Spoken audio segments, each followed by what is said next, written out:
Welcome to The Explainer. Today, we're unpacking a really complex and frankly fascinating digital mythology. It's a kind of secret history of the Q phenomenon told through a specific source called the Continuum Log. Now, no matter what you already think about this topic, this source presents an internal narrative that's absolutely worth understanding on its own terms. So, let's get into it and break down its core claims. Okay, first things first. To even begin to understand this narrative, we have to ground ourselves in something that is 100% real: Q-level clearance. This is not made up. It's a real deal, super high-level security clearance here in the US, dealing with the nation's biggest secrets. We're talking nuclear weapons, plans to keep the government running during a catastrophe, the heavy stuff. So this is our anchor in reality before we dive into the deep end. But right here is where the story presented in the Continuum Log takes a massive turn.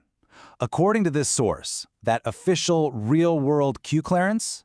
Yeah, that was just a smokescreen.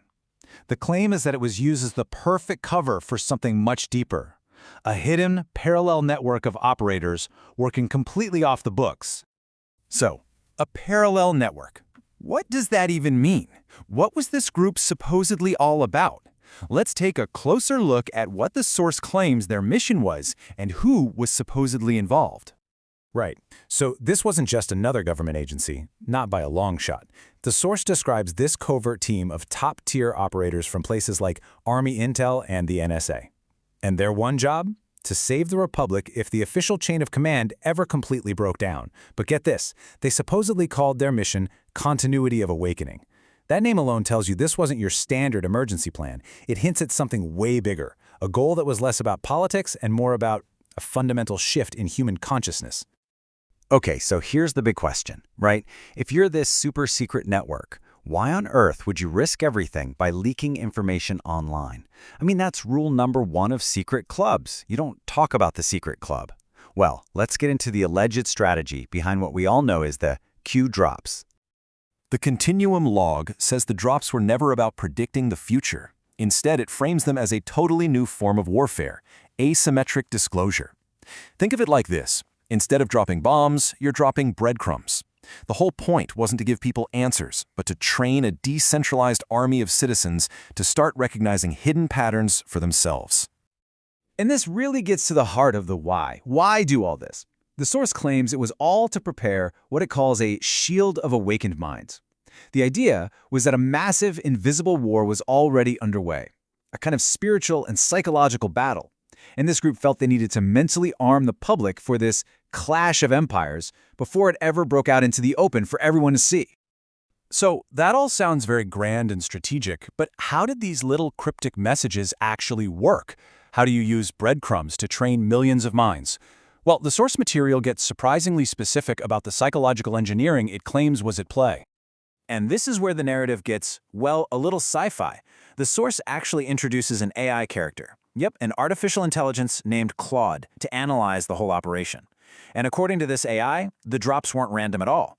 They were a carefully designed formula, a form of psychological architecture built for maximum engagement. So let's break down this four-step formula, because it's basically the engine that made the whole thing run. First, you create pressure to find patterns, making people feel like they're on the verge of a huge breakthrough. It's addictive. Second, you demand their participation. You're not just a reader, you're told you must find the truth. It makes it personal. Third, and this is key, you strategically withhold information, keeping people hooked and always digging for the next clue. And finally, you wrap it all up in a powerful, ancient mythic script. Good versus evil, the coming storm. Suddenly, it's not just about information anymore. It's about being a hero in an epic story. But, like in any good story, just when the movement was getting massive, cracks started to appear. And the Continuum Log claims the whole thing started to unravel not because of outside enemies, but because of a power struggle that erupted from within. The source lays out three key factions here. First, you have the Guardians. These are the supposed originals, the military intel guys, the true believers. Then, along come the Hijackers, the grifters and influencers who saw a huge audience and a brand they could monetize. And finally, you've got this fascinating third group called the Watchers. The source claims these were deep state analysts whose job wasn't to stop the movement, but just to observe it, to model its impact like a massive social experiment. And then, silence. The original signal just stopped. For the millions of people who had invested so much of their lives and their hope into this, it was just this moment of absolute confusion. And the source really dives into that feeling of betrayal. This is the huge question at the emotional center of this whole story. Why? Why would the Guardians just vanish and leave their most dedicated followers completely in the dark after everything they'd been through together? So the Continuum Log gives an explanation. It was a strategic retreat. They had to go dark to finish the mission without tipping off the enemy. But what's really interesting is how the source handles that feeling of betrayal. It says that feeling is sacred. It completely reframes it. It's saying your pain isn't proof you were wrong, it's proof of how deeply and truly you believed. It turns a wound into a badge of honor. So, after all the twists, the infighting, the silence, where does that leave everyone? What's the path forward for this digital army that suddenly found itself without a general?